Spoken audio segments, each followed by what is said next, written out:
Hello there. What's going on, everybody? Today, I have the pleasure of sitting down with Max Brook from Fantasy Flight Games. We're going to be talking all things X-Wing. There's a lot of new stuff coming out, and we're really going to focus on a lot of the upcoming products for X-Wing. A lot of this was talked about during the Gen Con stream, but make sure you watch all the way through because there's a lot of extra little tidbits that are dropped in there as well. So you're really going to enjoy this interview. Also, if you are new here, be sure to click that subscribe button. There's still a time left to enter to win the giveaway for the $25 Amazon gift card. You just have to be a subscriber and leave a comment in this or one of my videos. It's as simple as that. Also, if you're interested in supporting the channel, there's lots of different ways you can do that. You can check out the sponsor Luxury Playstyle. You can save 15% by using code CrabBachVIP on some amazing X-Wing tokens. You can also check some links in the description below for things like Patreon or merchandise or any of that stuff. So you can, I'll do away with all the admin stuff and let's just get into the interview. Big thanks, by the way, to Fantasy Flight Games and Max Brook for sitting down with me for this interview. Let's go ahead and jump right into it. So we're here with Max Brook from FFG. How you doing, Max?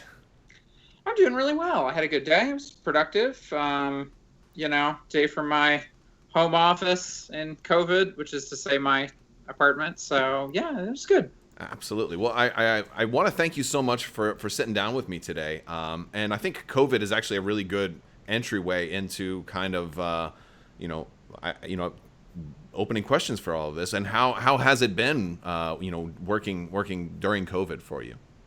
Definitely. Well, honestly, I mean, I count myself really lucky in the fact that I can work from home pretty much uninterrupted. Obviously there are things that are not as good about working from home as they would be from working in the office. It's a lot more convenient to be able to, turn around and ask somebody a question or do group brainstorming instead of having to schedule a meeting. But we've got a lot of workarounds. I think, it's worked pretty well. All told, it's pretty much all in the realm of minor inconveniences from my end. Really can't complain. I mean, it's, Right. a really hard time for everybody, obviously. And I think I'm on the lucky end of the spectrum in that regard. Absolutely. I miss seeing my coworkers. Obviously, they're they're fun people. I like hanging out with them, but I get to chat with them online, funny. So we stay in touch. I think if we didn't have the internet where it is today during this epidemic, it'd be a lot more difficult. That's for sure. Definitely. For anybody who definitely. doesn't know what it is that you do, would you mind for the audience letting us know what? So I'm a miniatures game developer at Fantasy Flight Games. I've also been a role-playing developer. Worked on a number of our RPGs, including our Star Wars RPG. Love that one. And so that's my thing. So I make X-Wing happen. Gavin, my producer, makes X-Wing happen, and I just write the rules for it. Well, writing the rules is no small task, especially with X-Wing. It's true. Fortunately, we have a great foundation to build on. Second edition, we've got this really nice, we were able to sit down at the beginning and look at all the things we wanted to have over the life of second edition, really plan out, how is this going to grow and evolve? How are we going to add factions, etc. So it's first edition was much more like the classic Wallace and Gromit gif of Gromit laying out the train tracks in front of him as the train goes. Absolutely. And second edition, do you think we that built first the train edition track beforehand? Yes, exactly. I was going to say, do you think that first edition really they didn't expect to be as successful as they had, and all of a sudden it's wait, hold on, we didn't plan for 14 waves. Oh yeah. So first edition was very much an unexpected success. I mean, it was actually its initial testing was going on. I think maybe the earliest work started before I got to the company, but I was hired on in 2011, and it was going into, and that was when X-Wing was going into its internal alpha. So I played a bunch of games for when they were just hey, we need people to test this new X-Wing game we've got. And for the internal testing, it wasn't just X-Wings and TIE Fighters. They also had all the Wave 1 stuff. So it was Y-Wings, TIE Advance. Right. But it wasn't much else. And I remember, playing it, and there were discussions about what should ships do when they bump into each other? Whatever. So, I got to see the game from the start, and then I kind of checked out for about 4 years and didn't really touch it or look at it or think about it. And then I shifted over onto the minis team and started working on it, which was a really interesting shift and a lot of fun. Fortunately, I didn't just get dropped onto it, no help. Alex was very much there to mentor me on the first couple waves, and Frank was always available, and they'd been working on it for 4 years at that point.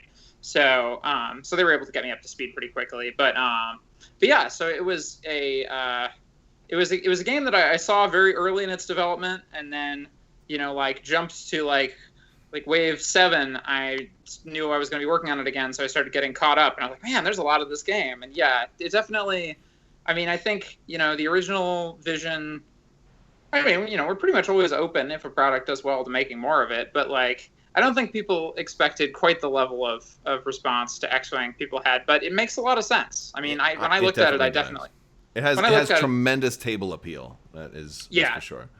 Definitely. Well, and just a lot of appeal to, a certain profile of minis gamer that isn't as catered to in the market space in general.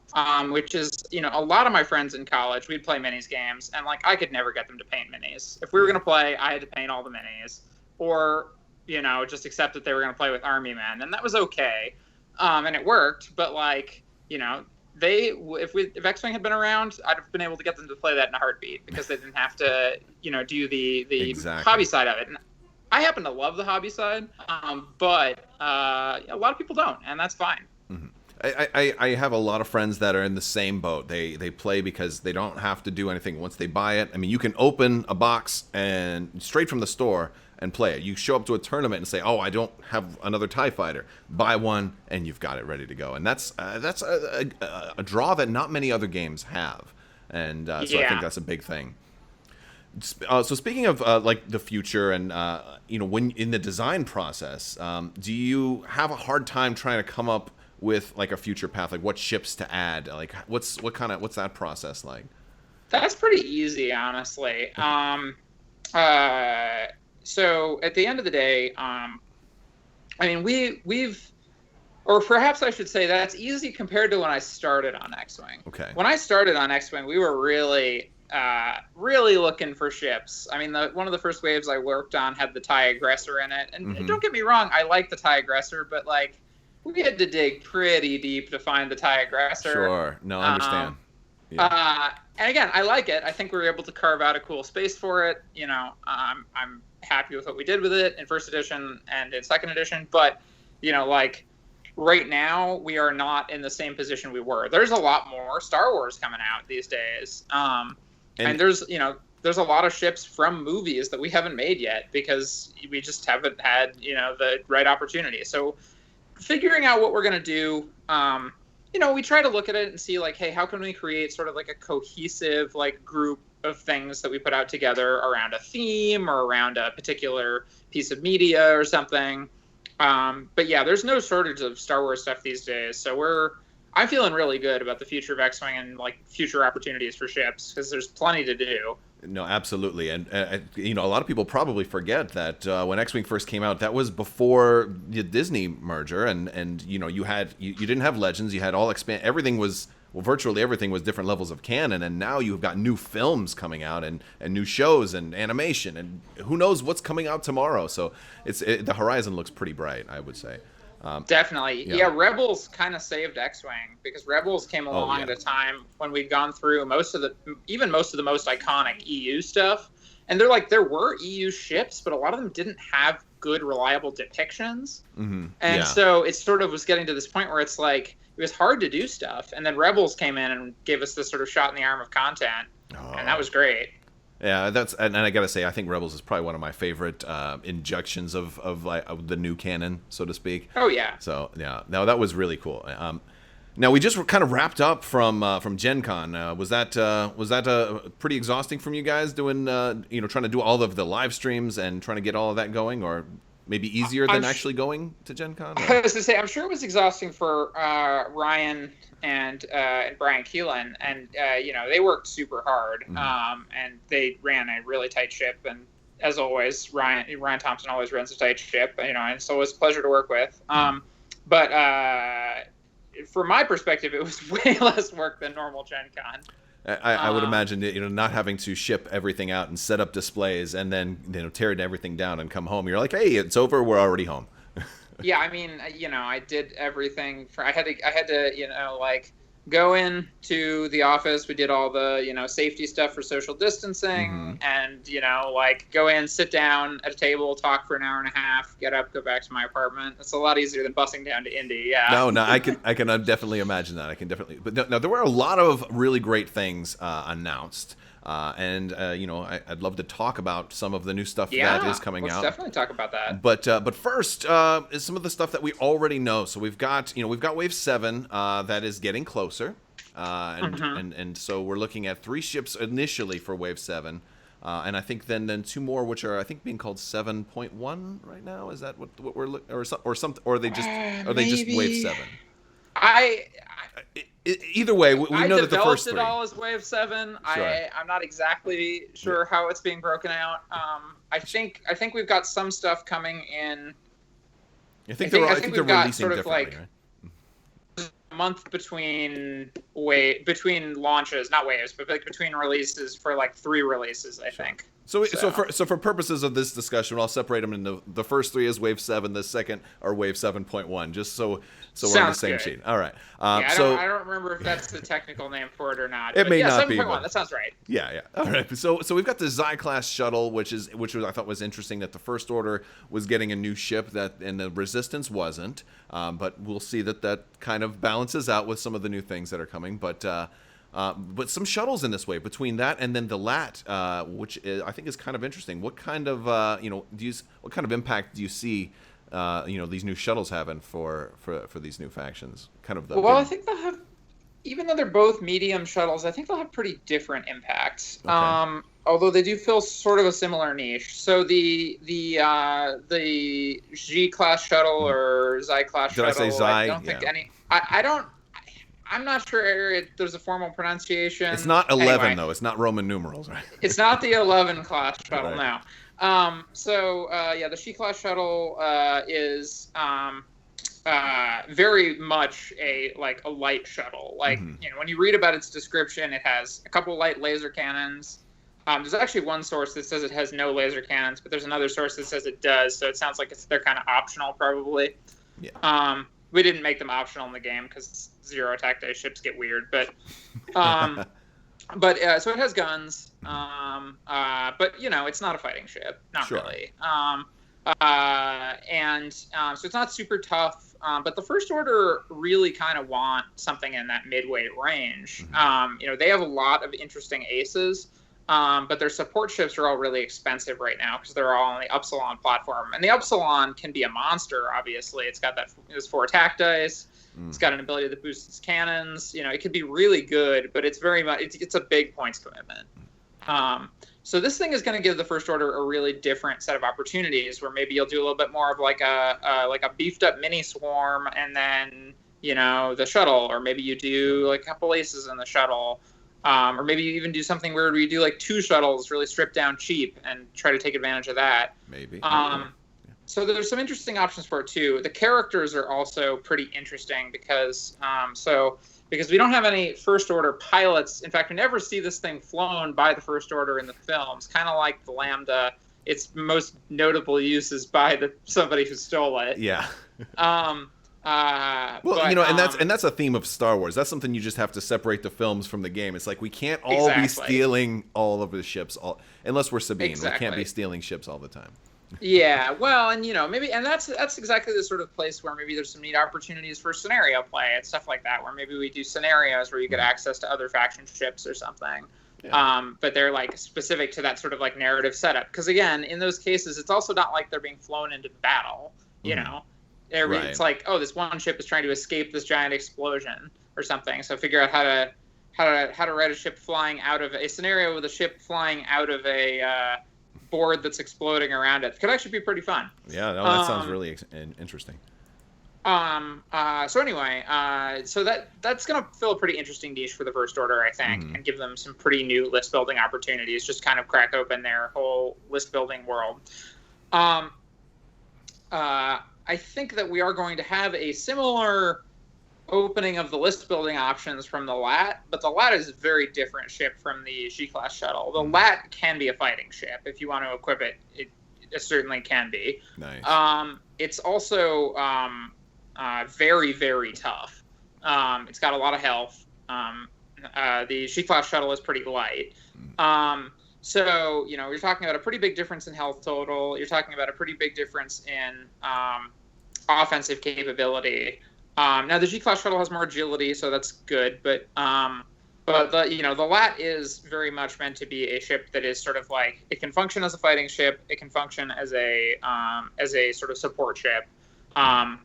Obviously, its fire support ship ability really pushes a certain play style, but you can use fire support with itself, so it can use it to bolster its own shooting capabilities, and that's sort of representing having like two of the guns create a crossfire because it's got all those different guns on different points. Or it can use it on other ships, obviously, so using that to boost up clone attacks or Jedi attacks or what have you. So it's got a very like it's a fairly weighty piece. It's going to be on the more expensive side. So it's got like some, potential to be like this sort of like anvil in your list, kind of in the way some of the heavier, like scum ships are. It's also got to be pretty satisfying to see such an iconic, recognizable ship kind of hit the table too, and be able to put work into that too. I think that's this is definitely one of the more recognizable pieces that'll be in the Republic's faction too. Definitely, yeah. I mean, this one in the ARC 170, and the Jedi starfighters are obviously all very like recognizable, and I think the V19 also has it kind of it doesn't appear in the films, but just due to how prevalent it is in Clone Wars, and I do love that it started out in the Genndy Tartakovsky Clone Wars series, and then made the jump to Filoni Clone Wars, and then has kind of taken off from there. I think it's become a pretty like iconic clone. I think it's very recognizable too. Yeah, no, definitely. And we have one more ship in the first entry of Wave 7, which is the HMP gunship, the droids entry, and this one has this big front firing arc and looks, and this one's not a transport type shuttle, so this one's going to be filling a different role, right?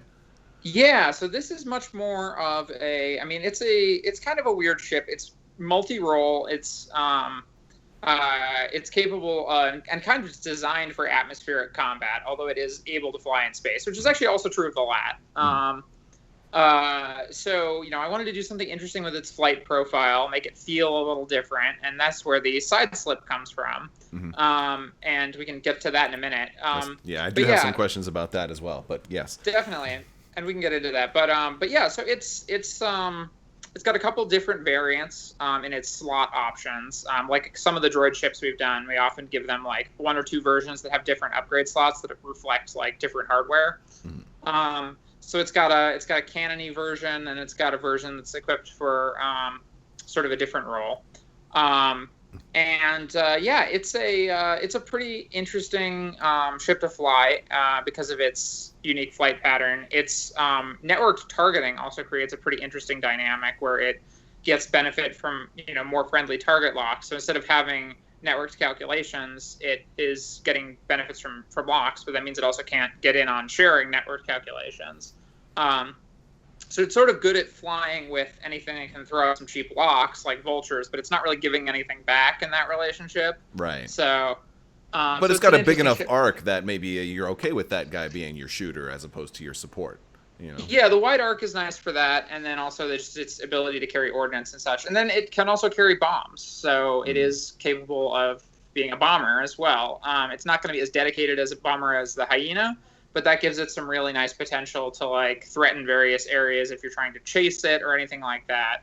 So it's a ship that flies in a really interesting way. It can take on a number of different roles. It's got a fair amount of flexibility, and that gives it a good I think a pretty interesting place in the Separatist arsenal where you can build it for a lot of different uses. Right. Awesome. But you are probably going to want to build around it. Like it's a little bit like some of the more oddball Separatist ships like the Nantex, where you're going to want to sort of say, okay, I'm using this ship. It's not just a filler piece. Like, what am I doing with this? I need to build around it because to take full advantage of it, I need to make it central to my plan. Okay.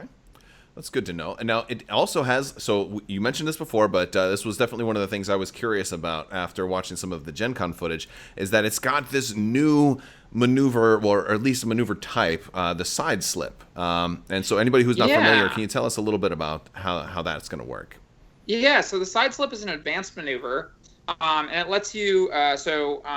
This thing has a configuration. You have to flip it to the ready side essentially to be able to do the side slip. And then if the configuration is on the correct side, you can when you reveal your dial, if you revealed a bank or turn, you can do it as a side slip instead of doing it, or you have to do it as a side slip instead of doing it as a normal maneuver. So to do it as a side slip, you take it, instead of placing that template in front of the ship, you move it to the side of the ship. Now you do have to do that like forward loop essentially. You can't move backwards with the side slip. So the direction you dialed in does matter. Okay. And so you place that, you do the side slip, you move from your center dot on the center line to center dot on the center line. And it is a maneuver, so it can partially complete. If you overlap an enemy ship, you shimmy back along the maneuver until you're or along the maneuver template until you're in the right place, and then you stop. Right. Then the configuration flips back. So it's definitely something where we didn't want to give you just the ability to sort of go wherever you want unexpectedly, and that's part of the reason you can't do the backward side slip. You have to go forward. Right. So it's always a concave as opposed to convex, I think. Yes, right. Exactly. Okay. Great. So that narrows down your options quite a bit, and you are still committing to something on your dial that your opponent has knowledge about. Obviously, we've let people play around with that a bit more in certain instances. Star Vipers can go in either direction, and that's been pretty okay. We haven't had too many problems with that. There's been certain Star Viper lists that have drawn a bit of ire, but generally speaking, people seem to like the Star Viper loopy barrel rolls. Right. And as long as it's not every ship that's doing it, this way you know what kind of to expect when you see, hey, I'm going up against a Star Viper or I'm going up against a gunship build. I know that they have that in their arsenal, so you can prepare for that if you're facing it. Exactly. Well, and the key thing here too is that you don't know what speed maneuver they're going to do. So with the Star Viper, it's always a barrel roll. So you're fairly locked in on. You can. It does make you pretty hard to pin down, but you at least know, okay, it's only going to be a one bank going either way. But in this case, it could be a one turn, or it could be various turns and banks that this thing has. It would be like nearly impossible to predict its position. Like if it could pick any direction. As it is, it's like, okay, so if they do the side slip, it's got to be one of their normal maneuvers. So it's only as hard as guessing their normal maneuver, essentially. Yeah, that makes sense. So look, in the case that you did a 2-bank left, you'd be just doing the 2-bank when you put it on the left side, right? Or something. So you take the template. This was one of those tricky things where there's no super intuitive way to do this. You take the template. You basically take the template, put it in front of the ship, and then move it to the side that'll make you move in the convex direction. Oh, I see. So it's almost like a mirrored. I got you. Okay, so whichever way you would go, that's kind of the direction you're going, but now you're facing a different way because it's a side slope. Yeah, so we tested it both ways, and there's no like perfect way to get across how this works out. So I'll have to do a video once they come out.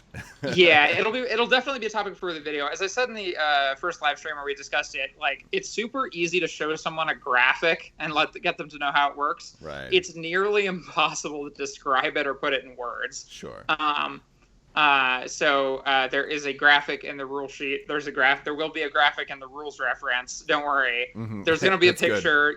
You'll just see the picture and it'll make sense. But it's very hard to actually describe it and have someone come up with the right mental image of how it's going to go down. Understand. No, absolutely. Okay, well, that pretty satisfies my answer and my curiosity about how the side sloop's going to work. We have more ships, though, in Wave 7, in what we're calling 7.1 for right now. And the first one is definitely an exciting one, and that's the TIE RB, the TIE Brute. I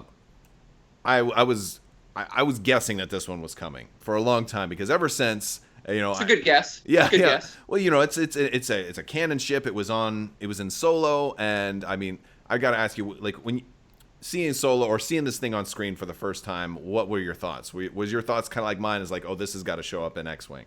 Oh yeah, of course. I mean, it was a ship. It was a new TIE fighter in a movie. Of course, we're putting it in X-wing. There was no question in my mind about that. It was just a matter of when it fit on the schedule and, when we could figure out how to do it and how and when to do it. What did not pop up in my mind is I did not have a good sense of scale for this thing. It's really big.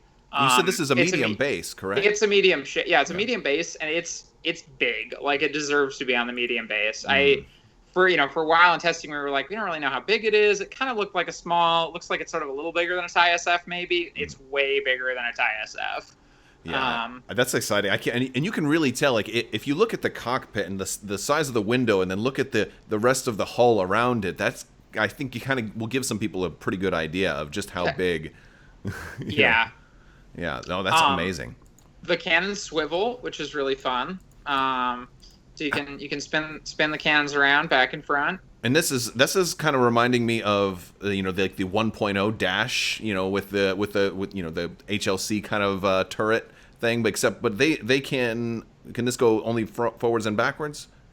Yeah, so this guy can only go forward and backward. Right. So you've got the TIE SF style ship ability where you can only put your turret arc indicator in front or back, because you shoot the wings. Right. And it also takes the cannons with it. However, you can't. It takes the cannons. Like the TIE SF, you can't use bullseye abilities out the back, so you can't fire HLC out your entire rear arc or anything like that. But you can ionize somebody who's maybe trying to chase you or something like that, which is really going to be. I think that's going to be an interesting way to play this one. Ion cannon and tractor beam are going to be pretty interesting on this guy. I think there's a lot of potential for cool cannon shenanigans here. Or would you call that? Would you call that cananigans? Cananigans? Yeah. Yes, I would. Okay. Sorry, I had to get my terrible joke of the day in. There it was. No, that's fine. I enjoy bad puns as much as, or perhaps even far more than the next person. So I approve. All right, excellent. All right, so the TIE RB, really exciting. And then the next and final entry is not a single ship expansion, but rather Heralds of Hope, which is, you guys talked about that there was going to be Aces style packs coming, and this is the first one, and it's a doozy. We're getting 3 ships in this one. Let's talk about Heralds of Hope. Is that an all new Poe Dameron ship art? Yeah, so that's a new Poe Dameron. So as we showed off in the Gen Con previews, we've got a new version of Poe, a new version of Snap Wexley. And the nice thing about this is, we have subtitles in second edition, and that's one of the examples of putting the rails down well before we needed them, rather than having this, like desperate scramble to figure out how we have 2 versions of something with the same name or anything like that. It says Poe is only this many points. You're wrong. Yeah, exactly. Exactly. So we have Poe Dameron, Resistance Commander as a new option, and it's just, obviously unique name applies. You can only have one of the Poes, and we have a way to distinguish between them. So we've got and the nice thing about this is we get to show characters at different points in their sort of growth. Obviously Poe in, Poe, as we saw him in the first couple movies, he was much more of sort of like a hotshot who did things on his own, and then we sort of see him come into his own as a leader in Rise of Skywalker and get to sort of command on his own. Poe Dameron comics also flesh out that side of his character a lot. And then similarly, like Snap Wexley. When we first made him and his ability, we didn't know as much about, sort of like his backstory and all that. And then like that we got to find out more about over time, and then we got to see more of the comics. And speaking of Snap, correct me if I'm wrong, but is that also Snap's paint job on the other X-Wing that's included in there, or? Yes, I think so. I believe it is. Awesome. I believe it is. That's really cool that was able to be done for multiple, because sometimes you just get like one recognizable paint job, but now we're getting multiples, which is very cool. Yeah. So that was exciting. So we got a bunch of cool new stuff there, and that's just another example of how we have lots of stuff in the pipeline. I mean, we had this one come up as an opportunity.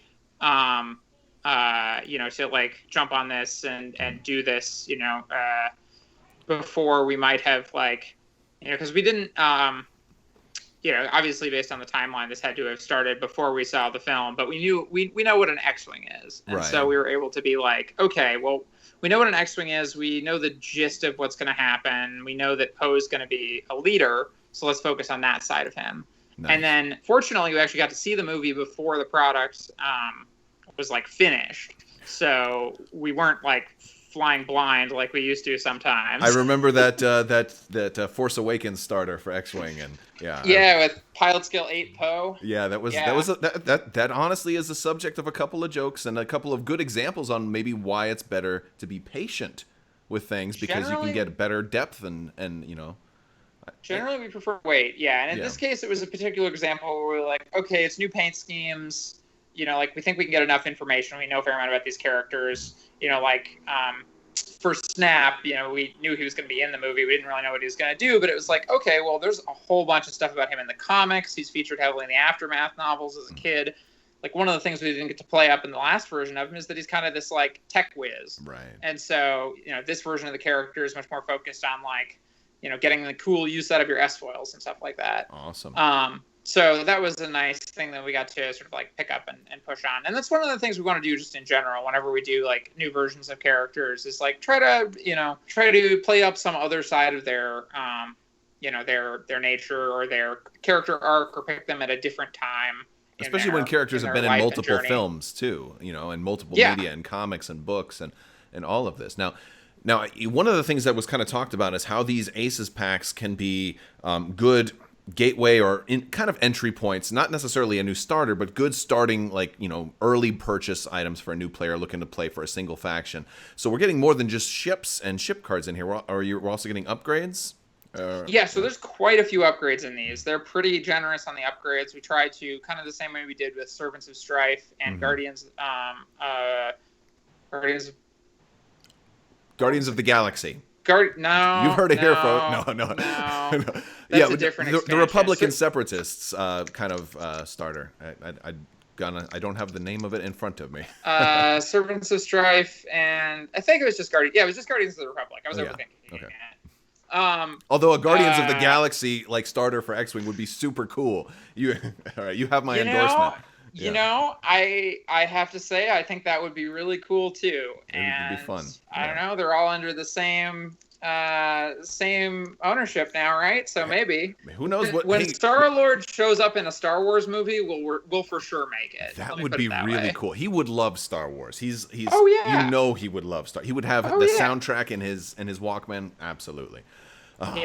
That would be really fun. Okay, so all right, so these are, so very comparable to those packs is kind of the amount of content we're getting in this particular expansion. These are, I would say, even in terms of content, these are maybe even a little more, because they tend to be, so for those we were specifically trying to give you what you needed for like the ships you were getting. And here we're not going to give you things you can't use on the ships, but we were really trying to push for like, hey, here's a nice solid chunk of selection of stuff. Excellent. Awesome.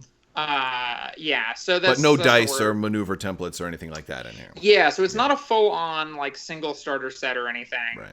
And we considered that, but ultimately we decided, like, you can buy the dice, you can buy the premium maneuver templates, you can buy the damage deck, and so rather than charge you for that for these if you've already got them, better to just sort of have those out there. And this makes this a good time for sets like this to come out, since everything else is sort of available on demand. Then exactly. Yeah. Excellent. Yeah. Awesome. So the idea is, if you want to get into this game, you can, but you're not as interested in starting with the core set. Which, if you are interested in the Empire and the Rebels, core set's a really great value. But let's say you're more into the new stuff, or you're more into the prequels, or what have you. You can jump right in with one of these, and it'll sort of get you like a solid starting, like set of options. Absolutely. Awesome. All right. So in addition to all of this stuff, now this is the end of what we're considering Wave 7, and these are all coming out, and we'll probably see more preview articles in the coming months too, which is always exciting. To imagine. Yeah. We also have Wave 8 that kind of got announced, and this was awesome to see announced. The first ship I'd love to talk about is Jango Fett's Slave 1. Yeah. Which if Jango Fett told me, pack your things, we're leaving, I'd be out the door. I'd go with him. Tell us a little bit about Jango Fett. How's he going to compare to Boba Fett, the other awesome Slave 1 pilot? The other Fett. There's plenty of other good Slave 1 pilots, actually, but... Yes. Yes. So Jango is so he's obviously Initiative 6, which is really potent, and something the Separatist faction doesn't have a ton of. They've got Sun Fac, and that's it for the moment. So Django will be a nice addition there. It's also sort of like a heavy ship that's good at operating on its own, which is a very like different thing. You know, they've sort of got the swarm playstyle. The Scimitar can sort of do that, like break off and hunt on the side thing if you want, but it often does well as like a command ship. But this is really like a dedicated. I mean, this is the Fire Spray as you've seen it. It is a solid ship, yeah. And I've recently been running 2 Fire Sprays, and it's just a good reminder of like, boy, this ship has always been good and continues to be good. And it's yeah. So, and this is an interesting example of another one we knew we wanted to do since the start of second edition. You know, one of the things we said right at the outset was like, you know, because we'd even kicked around the idea of like how do we work this in, because we all really like this ship and it's a cool, like, you know, we want to see it on the table. How do we work in the Django colors? And so when we sat down and we were talking like, okay, we're going to add more factions to the game. We're going to split the Resistance and the First Order out on their own. We're going to have Separatists. We're going to have Republic. It was like, okay, well, you know, the Fire Spray, we're going to pull it out of the Empire. It never really made a ton of sense in the Empire. I think that's the only ship that didn't make the jump was the Imperial Fire Spray. Oh goodness! I know there's certain pilots that didn't make the jump, but I don't think there's any. I think it's ships. The only. I think the Imperial Fire Spray is the only like ship that didn't make the jump. I'm sure if that's incorrect, somebody will let us know in the comments section. For sure. Someone will let us know for sure. But yeah, so now because this is a different faction, we're not going to be able to fly Boba and Django together, right?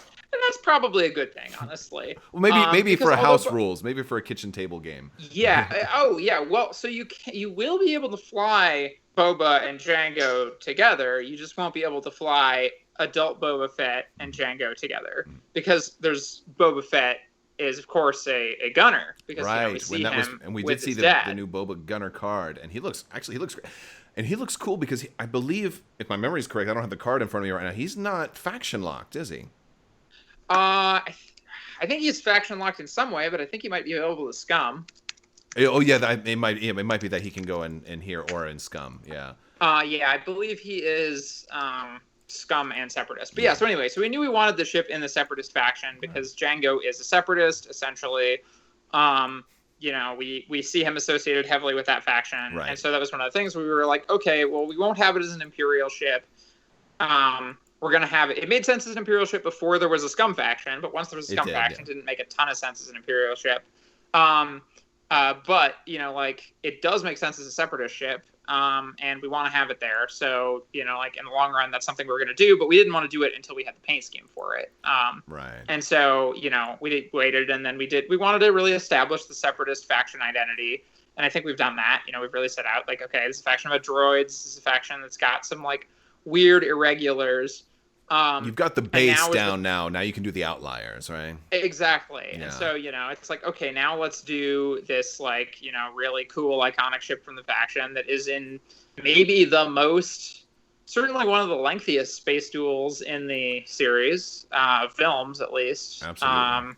In terms of, like, raw screen length. I mean, Obi-Wan and Django are chasing each other around for a while. So. And there's a lot of stuff from that battle that kind of influenced a lot of the art and gameplay of X-Wing from 1.0. I mean, yeah, absolutely. It's I mean, the Slave One I think was in Wave 2 of X-Wing First Edition. So it's you know, and all of those battles, it all reminded you of that scene in Episode 2, and so it's cool to see the kind of the ship that started it all kind of show up finally. So that's great. Definitely. So I think it's going to be a good time for Fire Spray fans. I think in terms of people who are concerned about Django and how powerful he is, testing seems to indicate he's not as good as Boba. His ability is not as strong, and having Initiative 6 is nice, but it's not as nice as that ability. Right. His ability is good, but it makes you fly pretty predictably if you want to use it a lot.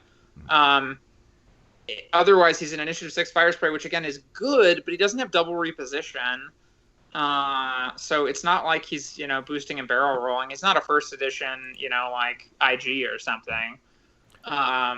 So he's mobile, but he's not, you know, ridiculously mobile. He's good.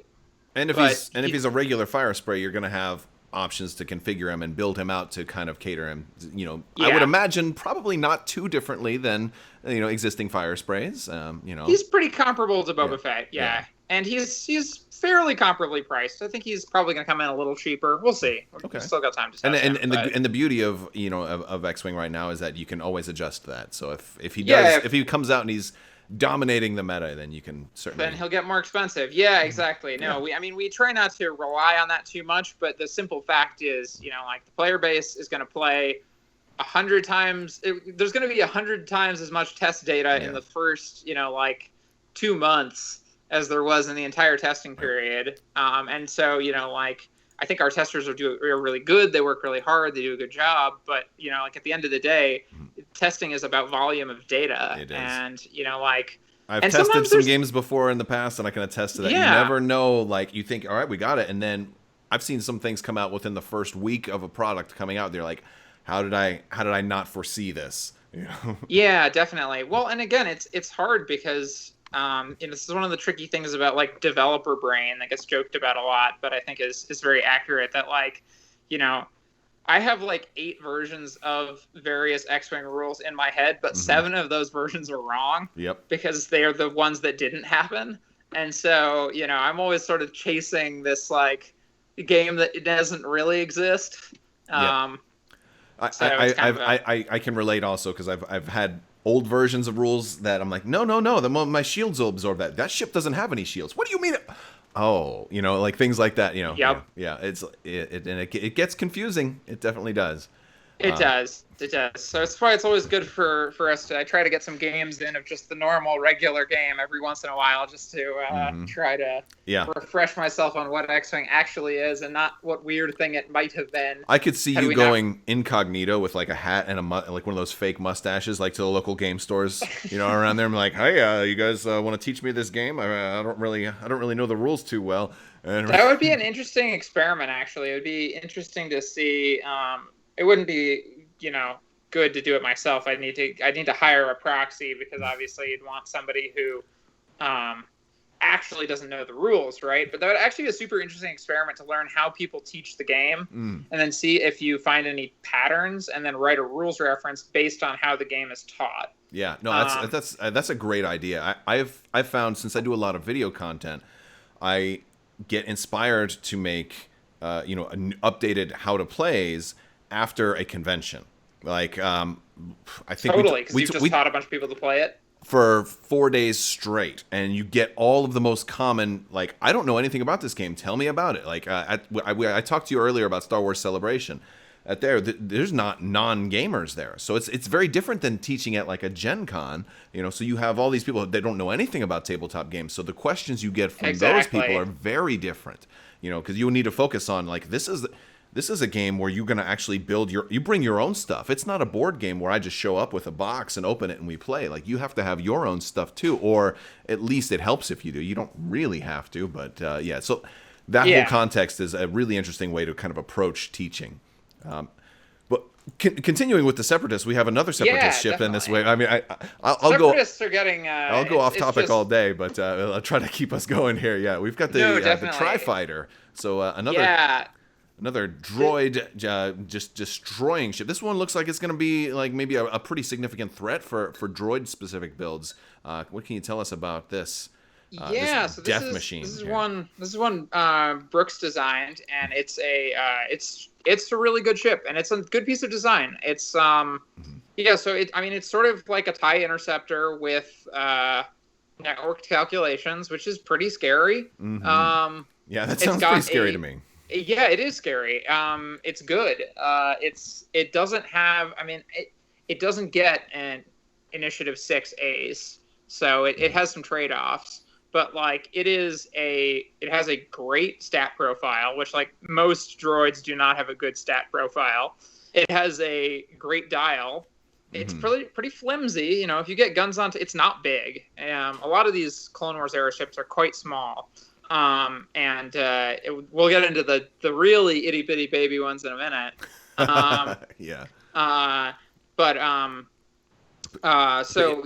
looks. I've got to say, I've been wanting to see this ship in the game since Battlefront 2 let me kind of take the helm of one of these and kind of, you mentioned Interceptor, TIE Interceptor. My first thought was maybe it was going to be kind of like an A-wing, just but I think an Interceptor is definitely a better because the more firepower and the more offensive threat, but still having that speed and maneuverability too, which is something that I'm really anxious to see these guys fly. I don't play Separatists a lot, but I'll definitely play one of these.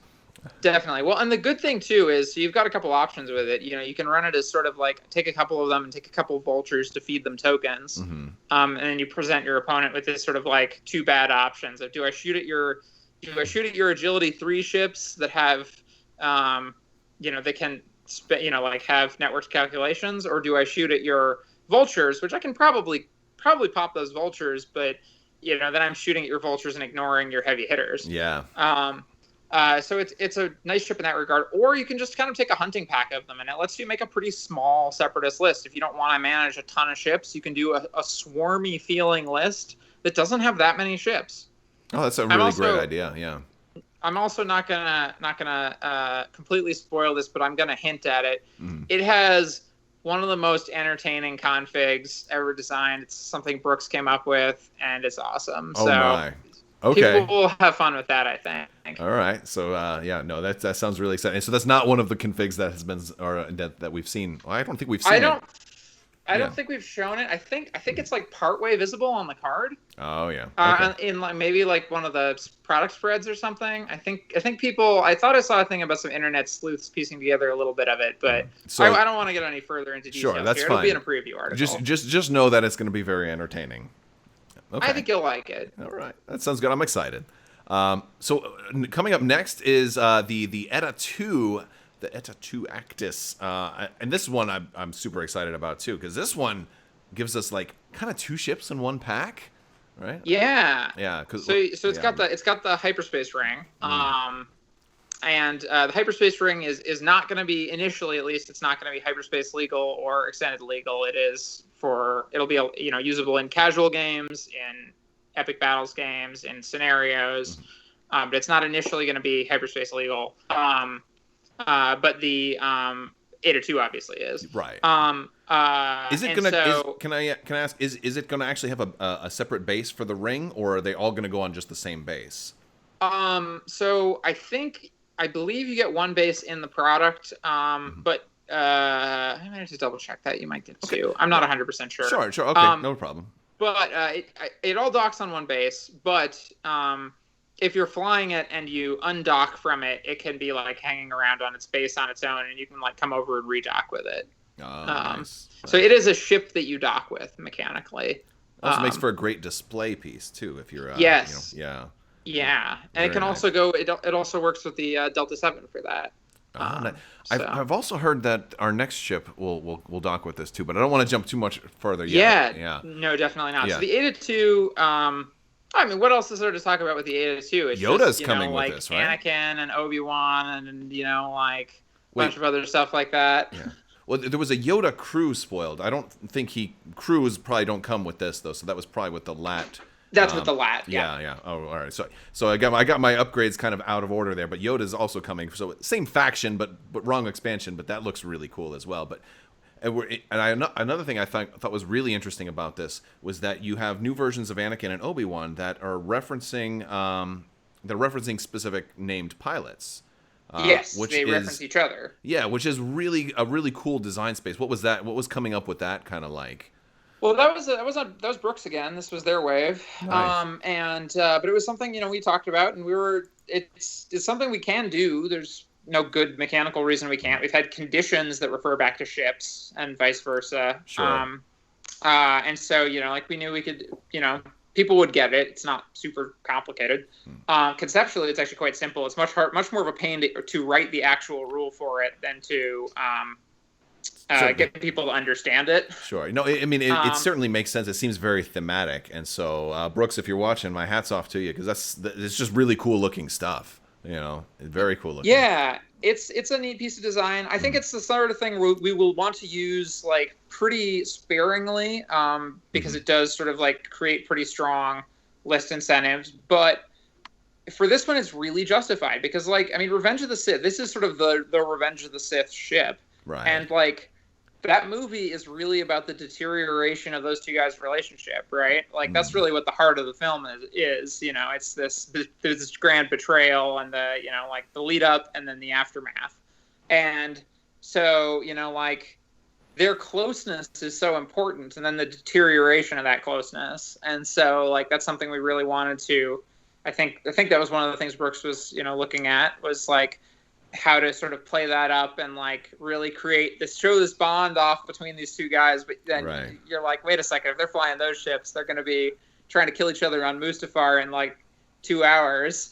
Well, I think another thing that's great about things like this, and I understand that you will kind of want to do it sparingly, and that makes sense. But from a different point of view, we talked about how some new people will approach the game, and somebody who's maybe not familiar with the game or whatever. But when you tell them like, "Hey, you're flying Anakin and Obi-Wan together," and when they're close or they get these synergies, that grabs people in, and that's how same thing with like letting somebody new say, "Hey, you're flying Darth Vader or Luke Skywalker." You give these people synergies with iconic characters, and it's a really good. I think it's a good gateway mechanism to get people involved.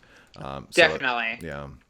No, it's very clear signaling. It's the clearest signaling we could do, right? There's Yeah. sort of the one level down. You can do the like soft signaling with like, oh, If you've got a Force 3 pilot, you can do this or something. Yeah. Well, that's even more towards the hard ones. I'm talking really more about like, oh, anything that gives you a focus result is really good with the Force. Right. Because, stuff like that. So it's Sure. like, oh, so, like I want Finn to go well with Rey, like maybe Finn generates focus or something like that, right? Or generates some sort of result you can do something with or something like that.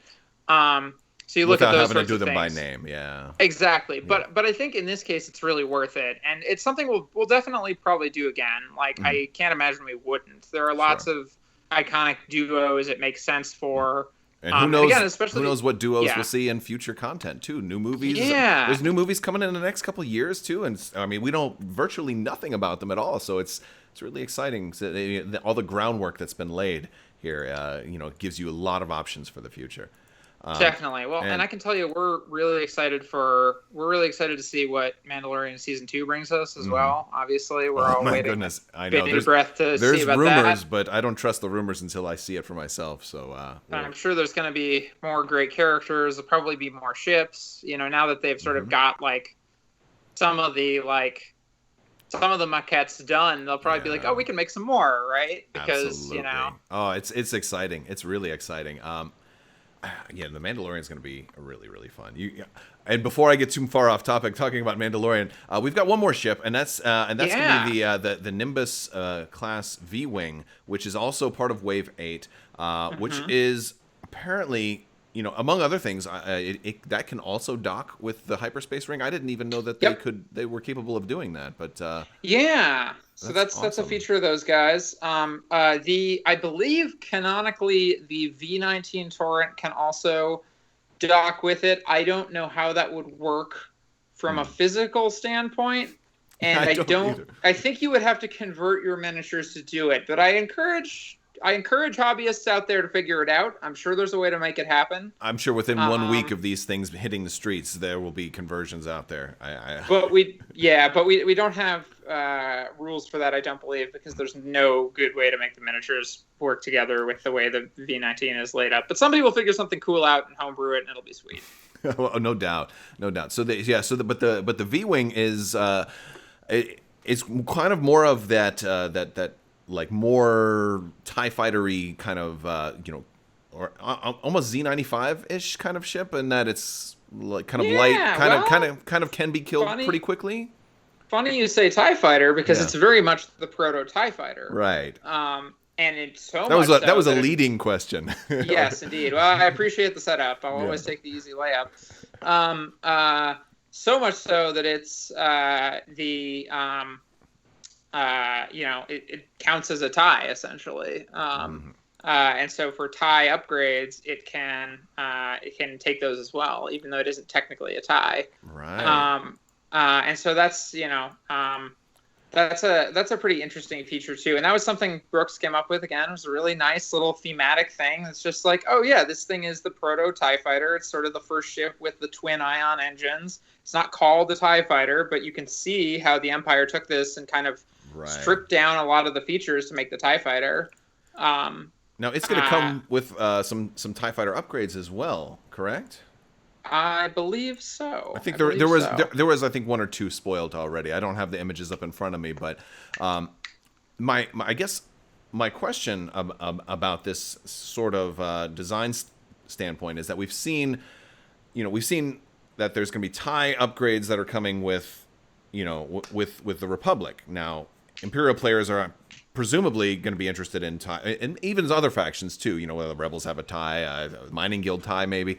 So like there's other factions that have access to TIEs, and the same thing with kind of the Heralds of Hope having some upgrades that aren't restricted only to the Resistance, like some of the X-wing and A-wing things that were showcased during Gen Con. Showed off Starboard Slash. Yeah. So is the design philosophy changed, or is there still are you guys still aiming to make sure that every faction won't have to always necessarily buy outside a faction, or is there a change to like the kind of direction there? So the idea is still that you don't have to buy out a faction. Again, and it's still sort of what it's always been, which is that not everything will be available to every faction immediately, but we do try to make sure that everything will be available to every faction within a reasonable time frame. Sure. So especially for upgrades like that, we really, like anywhere that there's a good opportunity to have those show up in the near future, they're definitely going to show up. And I can tell you that, like those TIE upgrades and those A-Wing upgrades, there are places we have blocked out in the relatively near future where those will be available to the factions who want them. So if you're an Imperial player and so you see a TIE upgrade coming, you don't have to have your head explode. You'll be able to get it as long as you're patient. And we've talked about patience. Exactly. Patience is a Jedi virtue, right? Obi-Wan would encourage you to have patience. Okay. Exactly. Awesome. And that's one of those things too, where also we have reinforcement packs, and those are going to cover that need to some degree as well.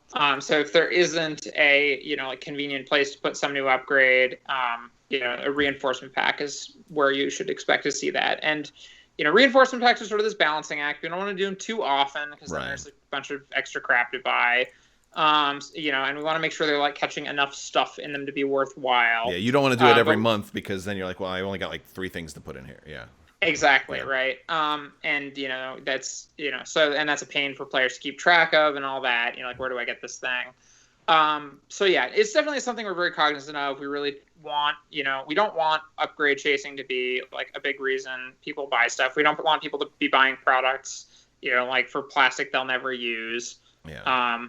The idea is that like this stuff will be available to you. We can't always make it available just due to the way our product schedule works. We can't always make new stuff available to all factions immediately, but we are doing our best to make sure that it's like within a reasonable time frame. We've got this out to you somewhere. Sure. Well, that's good. I think the only real issue, and I think what you've said makes sense. People probably will have some issues if that time difference, if there's like a worlds in between there, right? Yeah, and that's where it's going to make a little bit more of a difference. But as long as that's not the case, I think people will probably. I would hope that people will understand. And I mean, I certainly. Well, and another thing to keep in mind too is we're often trying to push those upgrades out via organized play stuff. That's another good way to get if there's something that we think is going to be a hit. Now, obviously, we can't always perfectly predict that. But, if we think there's an upgrade that's going to be a hit and we think that there aren't enough of them in circulation, OP is always coming us to say, hey, what should be the next set of things for store champs? What should be the next thing of just for, like, a store kit or something? What should be the thing we should do next? Awesome. And so we try to really plan around the idea of, like, well, if there's an upgrade, we want to try to get out there because people want more of it. Let's try to make it one of those. Mm-hmm. So we're definitely cognizant of it. We want people to have access to the stuff without buying a bunch of things they don't need. Awesome. Well, I appreciate that, and thank you for being kind of upfront with it. That's great. Last big topic is that we also got our big points update, and so I have a couple of things to talk about here. One of the things is, and I think we kind of talked about this already, but that we've got one of the things that we've got is a new like a subtitle format for things like for Poe Dameron, presumably, and future proofing for that. Yep. We also have an extended legal option, which I thought was very interesting because I think in some ways maybe and forgive me if I'm stealing your thunder here, but in some ways, maybe this was just for things like huge ships or for that hyperspace ring, but it did have me worrying. I think it had some people worrying. It was like, wait, are ships planned to phase out of extended because of this new entry for extended legal, and will that warrant maybe the need for an open format that doesn't use any of that at all? I don't know how much of that you can talk about.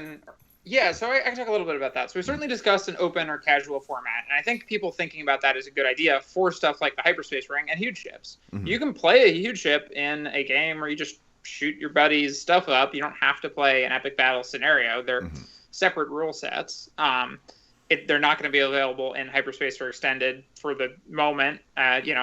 Somebody asked whether they would ever be available and if that's something we'd ever consider, and I gave the honest answer of like, yeah, we've talked about it, and maybe hyperspace will get really weird someday. I want to do some things where hyperspace gets weird. You can never say never. It could be right? fun. Yeah, no, exactly. I like the idea of that.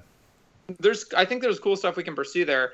There aren't any like active plans to rotate ships out of extended that are in currently. But there might be things that aren't appropriate for extended at all. The hyperspace ring is a nice, easy example I can actually talk about, so I'm going to stick with it. But like if you do the Death Star for X-wing. Yeah, exactly. Well, maybe. So huge ships are one example. The hyperspace ring is one example.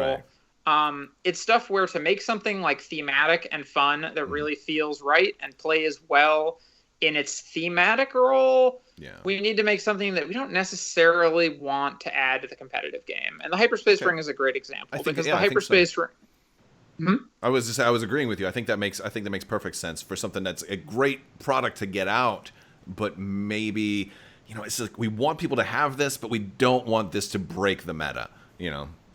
And the hyperspace ring is one of those things where like it is super interesting in scenario based play where you have objectives you care about, and like jumping to the other side of the map at the beginning has this pretty interesting dynamic. And we might at some point even consider, so the hyperspace ring has a hyperspace slot and hyperdrive slot and upgrade rather. Maybe we consider in the long run there is a non-extended legal set of hyperdrive upgrades, and ships with hyperdrives get those. That could be fun. That could be good for scenarios. Maybe it's a campaigns thing down the road someday. Who knows?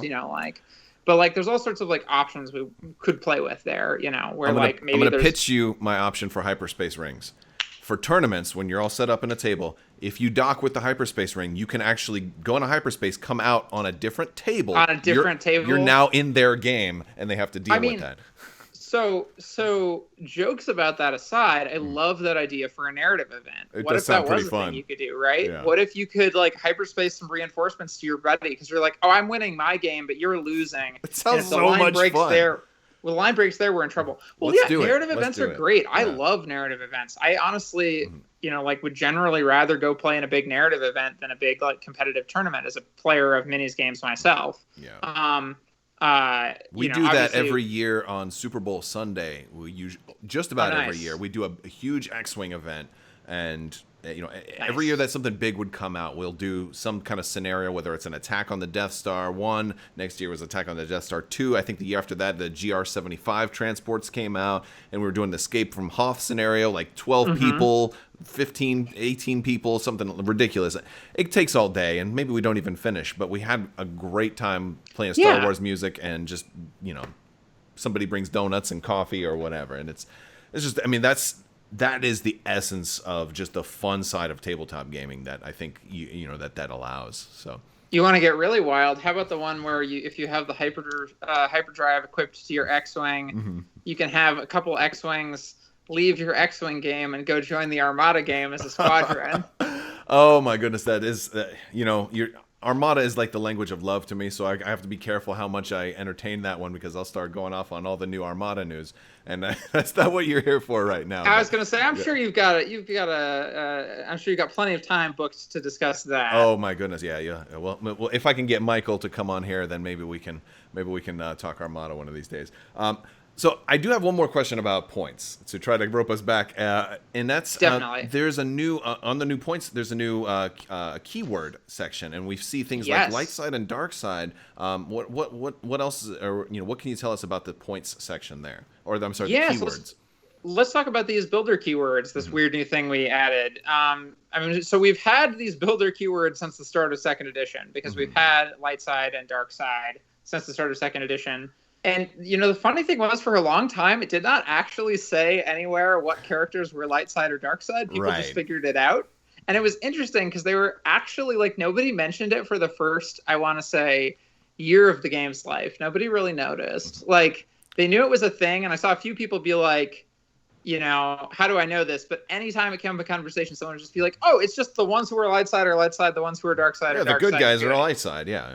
The good guys are all light side, the bad guys are all dark side. There's no ambiguity whatsoever. Speaking of, speaking of like the game as it's like taught, the game as it's learned, it was very funny that like we didn't actually say anywhere like these characters are light side, but people just figured it out on their own. It was in the app too, obviously. It was available somewhere, but it wasn't like, we actually stated it outright. And it's funny the way sometimes if we'd thought about it, we'd probably added it to the points much earlier, but no one really complained about it for a while. So we were just like, okay, well, it seems to be working. But we knew long run that we wanted to do more with keywords than that. And especially as we added more characters, whether their force affiliation might be questionable, we knew that we'd want to, have a clearer definition on that. So keywords are sort of the answer to this. And builder keywords are something, again, speaking of that, Wallace and Gromit gif again, builder keywords are something we thought about at the start, that it's like we could have, if we have this, app set up, we can have traits that are hidden traits on ships, essentially. It's just like it makes it possible to equip certain upgrades. Or, like only ships of hidden trait are available for this game mode or whatever. We could do stuff like that. But we hadn't really done much to explore it yet. And now we're getting into it. So, we started by adding light side and dark side. Obviously, just have that information that's been, available, but kind of shadowy from the start. Now that's like formally available. But we're adding a bunch of others too. So we're adding in the fall points update, let's say. We are adding a number of new keywords, and I can tell you a bit about these. Oh, this is exciting. All right. That's where I was going with this. Is there any more keywords? So the builder keywords, here's some builder keyword facts that I came up with a list before we started talking. Okay. So there are no mechanical effects beyond list building. Okay. So you don't have to know your keywords at the table. They are not going to have rules buried in them. We're not doing that. It's not how they work in this game. So they're just hooks hooks to be referenced by other cards, basically. Yes. In fact, that's why I called them builder keywords in the column, because I don't want anyone confused that they do anything in the game. Okay. Because they're not on the cards. So I don't want you to have to, go into the app and check what your keywords are or whatever, or go into the PDF. The app won't even show them. It'll just automatically give you access to things or not. The PDF will obviously have them. No mechanical effects beyond list building, just like light side and dark side. They're going to work exactly like that. First two keywords, light side and dark side, are already in the game. There are 17 keywords that will be included when new stuff is added in the fall, when we're adding stuff to the PDFs. That's a lot of keywords. It is. About a third of them, however, are ship type keywords. So one thing we did in first edition, you might remember, do you remember partial names in first edition and how confusing and annoying that rule was? Oh, you mean like with the freaking TIE Advanced X1 and the V1, right? And it was TIE Advanced only, and we're like, the V1 should be able to take that, right? Oh. Yeah, or the one I really liked, the people arguing that, and they had sort of a leg to stand on, but were obviously wrong too, that the TIE Aggressor should be able to take aggressor upgrades. Oh yes. Oh, that. And I remember seeing somebody. There's one person on the forum who was like, "Well, maybe this is intentional." Anyway, no, it wasn't. Yeah, we don't. I argued Yeah, just for history. I argued like crazy that the X1 should have been able to go on the V1 because rules as written, like it was there. But then somebody's like, well, then the Raider it doesn't say Corvette. It just says .corv, so it can't take its own titles. And I'm like, oh my gosh, all right, man. Yeah. We just have to go with what's intended here. The good news is we don't have to worry about that. So these tie upgrades are actually going to be tied to a tie keyword, for instance. Okay. So there are about a third of the 17 are ship type keywords. So stuff like A-Wing, X-Wing, basically anything that appears with multiple chassis versions. Okay, that makes sense. Yeah. So we won't do one for like Star Viper probably, sure, unless a new show rolls out a new Star Viper. But does that allow, for example, like a T-65 and a T-70 X-Wing to both have the X-Wing type? So any upgrade that says X-Wing is referring to that X-Wing keyword. So we're not doing the partial name business again. We don't have to deal with any of that stuff. Okay. So that's nice. The keyword that appears the most times, do you want to guess what it is? It's not going to be Mandalorian, is it? No. It's not going to be Force. Tie, probably. I would guess tie. It's tie by a lot. Yeah. It's tie and by a lot. As soon as you said ship types and stuff, I started thinking about Mandalorian stuff. So I admit I had Mando on the brain for the moment. So yeah, I should. Do you want to guess what the rarest keyword is? It would be two of them. Either X-Wing or A-Wing. No. The rarest overall, because there are other keywords of other types. So I'll go to another question first. Yeah. Some keywords reflect part of a character's identity, like clone. Oh, that makes sense. Yeah, I could see that. And same thing. Or light side, dark side, actually, really. Right. Yeah. No, I guess I get it. The rarest keyword, if it's related to identity, I would love to say something like Gray Jedi or something like that, where for like some kind of Ahsoka keyword, but no, I'll let you spoil it because I have bad guesses. You're sort of barking up the right. You were in the you were in the wrong church, but you were in a church, which was correct. It's Sith. Sith. Okay. Yeah, definitely the wrong. But yeah, along those point of view. So that means the wrong church, but you were in a church. So that means you're telling me, and this is interesting because Sith doesn't necessarily equal dark side. Most Darksiders aren't Sith, in fact, specifically. And that's one thing I think the sequel trilogy has really tried to kind of flush out a little bit more. Whereas if you only watch the prequels, you might not have that clear of an understanding. Exactly, and you get a lot of that in Clone Wars too. Mm-hmm. Which actually begs the question: would it be possible to be a Sith that is not dark side? And that might be more of a question for like Dave Filoni and where he's going in the future. That's like a Dave Filoni question, but that's it's an pretty interesting meta, one, right? Could you have a Sith cultist? Maybe they seem to be Sith cultists. We'd have to find out more about Exegol. I think. Could you be a light side Sith or at least a gray Sith? Maybe like interesting. Maybe a doctor who heals the Sith. He's a good guy, and he's but he's also got the armband or something like that. I don't know. It's just weird stuff. But so that's really interesting. So I'm presuming that some ships can have more than one keyword. In fact, a few have quite a few. The ship with the most keywords is Kanan Jarrus, who has 4. Oh yeah. Oh wow. In the VCX 100. So definitely light side. Yeah. Blind guy. Freddie Prinze Jr. keyword. And Freddie Prinze Jr., blind guy. And dockable maybe or something like that. A parent ship. Scooby Gang, actually. Scooby Gang. Oh, that's brilliant. I love it. Speaking of Rebels, right? We talked about Rebels before and the Ghost. Yeah. Love the new Ghost, by the way. Many ships have no keywords. Okay. In fact, I think it's almost the norm. Tie being a keyword means that there are a lot of ships that have only one keyword. Right. But yes, many have none. Okay. Let's see. What else have we got left here? There are no character unique keywords yet. So there's no like Sabine Wren or anything. But that does exist. You have the possibility to do that in the future. So we could if we wanted to. Yes. If there was some weird reason we wanted to create an upgrade that was keyword only rather than name only for a particular character, maybe if somebody had like a hidden identity or something. Oh, like Leia Bouche disguise. Yeah, like if Bouche was a pilot and we wanted Leia. I got a good example for you. What about a Skywalker only? That would restrict it to very certain characters. Now that could be really interesting. Yeah, that could be really interesting. Yeah. You have a lot of doors available to you with this. We can do a lot with this, yes. And my final keyword fact I'm going to give you, since it's clearly the one you want the most, is there is a Mandalorian keyword. There is a Mandalorian. Oh, okay. That's awesome. I was going to guess atmospheric, but I guess we'll have to wait and see. But no, Mandalorian sounds very exciting. Well, and the nice part is also, because these are in the PDFs, we can add or potentially modify these as necessary, right? If it becomes needed to give a character a new trait because we learned something about them, if, I don't know, in Mandalorian Season 2, we find out that, the main character is a droid the whole time. The main character's been a droid the whole time. We could go in and add the droid keyword, which does exist, to him.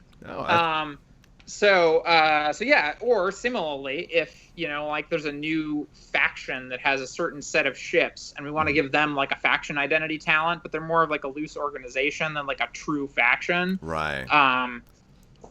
I don't know. Again, they don't have enough stuff right now, but the Imperial Remnant. Imperial Black Sun, or the Imperial Remnant, or something like that. Yeah. We could potentially do something with that. And so suddenly we could have, and again, even with game modes, we could do this with game modes anyway if we wanted to. But with game modes, we could set up something where it's like, oh, this is like a game mode where you have to use like groups from this period, so we restrict it to the things that have those keywords. I would love to see Star Wars Legion kind of take a page from this, because there's been some talk of like sub factions, and it's like this seems like a really clean way to implement some type of sub faction identity if you wanted to. Like we talked about Black Sun, for example. It sounds like a great. I love it. I absolutely love it. Well, I can tell you that all the Legion folks have been involved in these conversations, and so they are. You guys do kind of. You guys have all this information available to them. Yeah, you guys are all under the same umbrella, and it wouldn't surprise me, because X-Wing has kind of been trailblazers for a lot of things that have happened in other games.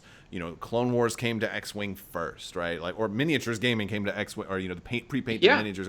A lot of things come to X-Wing first and then show up in other games. So a lot of the Legion players and the Armada players, all of my Armada speculations for what squadrons they were going to do in Armada, I have well, let's see what they've done in X-Wing so far, because that's our biggest. That means you've got it.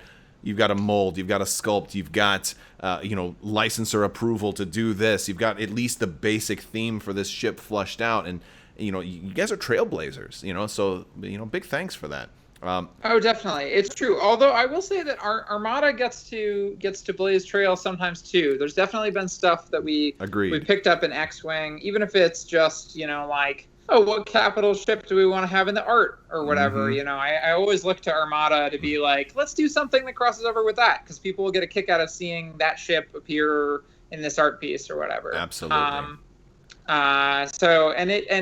Legion, also we try to do they're doing this character, maybe we can figure out a way to work that character in somewhere, because people will like them, and if we do them in one game, it'll be fun to see them in another. So. I know I don't want to take up your whole evening, because I know we only have so much time, but I have a couple of general questions that I wanted to throw your way, and then if you have time, a bonus lightning round. Yeah. Okay, so first off, do you have a favorite ship in X-Wing? That's tough. It can be one you've worked on or that you like to play. I think to fly, my favorite ship is probably the Star Viper. Although I like a lot of ships quite a bit. It's just got such a unique flight pattern. It looks weird, and I like that it's kind of weird looking, and flies weird. It feels like it should fly in kind of a weird, twisty way. Yeah. So that one's pretty high on my list. I also just like the T-65 X-Wing a lot.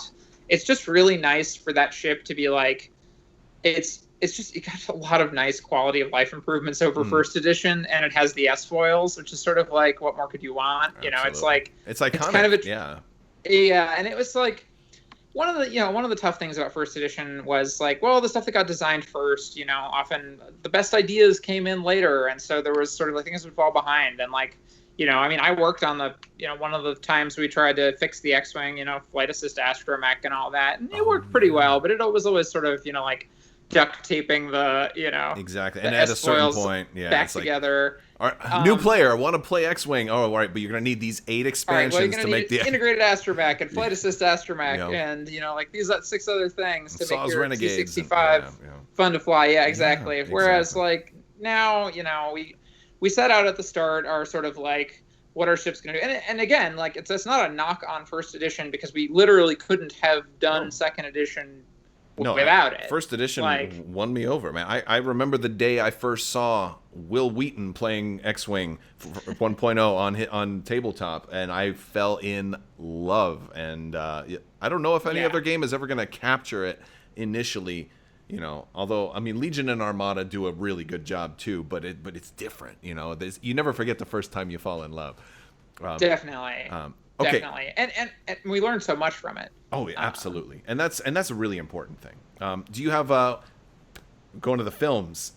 Favorite film? Do you have a favorite Star Wars film? Favorite film? That's also tough. I think my favorite film to watch is probably The Last Jedi. My favorite film, just as a like encapsulation of what I consider to be like the quintessential Star Wars experience, is probably Empire Strikes Back.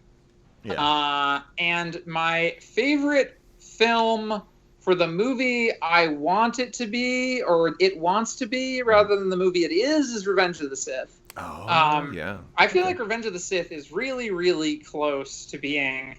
Well, it's not really, really close, but it does a lot of things on a structural level that I really like. Mm-hmm. But I often don't quite feel that I resonate with the execution. I can think of at least 1 or 2 scenes where I can agree with that. Yeah. And I really like the movie it wants to be, and Sure. I think the fact that Filoni's Clone Wars has been so good speaks to the fact that like that's a good story. The prequels are a good story. There are some stumbling, and I know a lot of people who just like them a lot too. So I'm not saying they're bad, but like for me, there are a lot of stumbling blocks to my like getting super invested in them as they are, but as they want to be, I really do like them a lot. Well, they have the benefit of time and so much, like decades now, and not only just time, but also all the additional work. You talk about the Clone Wars and also Star Wars Rebels that have filled in so much, and all the games that have come out. Whether it's your guys' games or I remember playing Epic Duels for the first time, which was loved. So like all of these things that have just kind of filled in that universe and and bloated it. No, not bloated. That's a bad word, but filled it in. No, I think that's fair. I think that's fair. Maybe there's definitely sometimes some bloat going on. I think 10 to 15 years from now, we teenagers will be maybe looking back, or maybe even young adults will be looking back at the sequel trilogy, saying, oh, you know what? Now with all of this other stuff that's come out, and Mandalorian season 12 or whatever that has, maybe the benefit of time could probably be applied to that trilogy in the same way. I think so too. I'm actually pretty hopeful about a lot of that. I think there's a lot of storytelling potential in there, and it'll be tapped with time because writers will want their chance to say like, well, okay, so there's all these Sith cultists living on Exegol, like what's up with that? Let's get into it. That's really weird and interesting. Exactly. Like these people lived on this planet for like 60 years. Yeah. Like what's going on there? That must have been fascinating and bizarre. Very much. And so, someone will tell a great story about like some weird Sith cultist, living their life on an ice planet in the outer reaches, and it'll be pretty interesting. So I think you're right. There's a lot. It's going to be really interesting to see where the saga goes, as time goes on. And maybe totally unrelated stories, too, in the Star Wars universe. The High Republic is coming, too. I'm hopeful for the films, especially, that we'll get to see some other periods, too. Like, I'm looking forward to that. I think the Skywalker saga could use some breathing room right now, and there's a lot of narrative potential elsewhere, and I'd love to see some, stuff about the Old Republic. There's a lot of cool stuff to mine there. I'd love to see some stuff that's maybe in the distant future and gets real weird in some cool ways. How about some stuff with the Chiss ascendancy? I'd love to see. I'm actually wearing a Thrawn shirt today, so yeah. Oh, nice. Right. Yeah, exactly. So I talked about the lightning round. And the theme for the lightning round is based on, like, a lot of people are always saying, hey, when you get to talk to FFG, you ask them about when is this ship coming? Ask them when is this ship coming? Are you guys ever going to do this? And I already know that you kind of can't really ask that specific of a question. It's just for business reasons. It's just, it's inappropriate. You can ask. You just may get a predictable answer. Exactly. So, what sort of questions have we got? So these are questions that are that basically, are they coming to X-Wing questions? And I don't know if you'll be able to answer. So feel free to just say yes or can't really talk about future products. So I'm going to do them all at once because I don't want to waste my valuable time asking questions I'm probably not going to get an answer to. All Definitely. right. So I don't really have a timer, so I'm just going to go in rapid fire. All right. Are they coming to X-Wing? Are we getting more Legends ships like the YT-2000? I can neither confirm or deny that. Okay. Are we getting the Razor Crest? I can neither confirm nor deny that. Are we getting the Cloud Car? I can neither confirm nor deny that. Are we getting Baby Yoda in an X-Wing? I can neither confirm nor deny that. And when is X-Wing 4th Edition coming out? I can't speak to that topic. Okay. All right. Thanks for playing along. This has been the lightning round of nonsense questions. Some of, and again, like a lot of this stuff, if it's something that's popular and people want, it may come around. But I think the theme is be patient. All right? Yeah. And make your support known. If there's something you want, there's nothing stopping you from, letting these people know. Tell us if you want something. Like, we can't respond, but we do hear you. We saw the gunboat come out. Right? Yeah. So. Yeah, there was a very funny conversation where one day when we were at the bottom of the barrel for ships, in first edition, I turned to Frank and I said, it's time to break the glass for the break glass in case of desperately needing an iconic ship. Oh, that was a happy day. Yes. All right, Max. Well, thank you so much. I know this went a little longer than we had anticipated, but I loved it. It was fun. Absolutely. Thank you so much for spending time with us. Hopefully, the future is super bright, and we know that there's a lot of cool stuff from X-Wing coming out soon, and I can't wait to hear more. So thank you so much, and may the Force be with you. Yes. All right. And also with you. Big thanks to Max Brook and Fantasy Flight for making this interview possible. Thank you guys so much for watching, and as always, have a great day.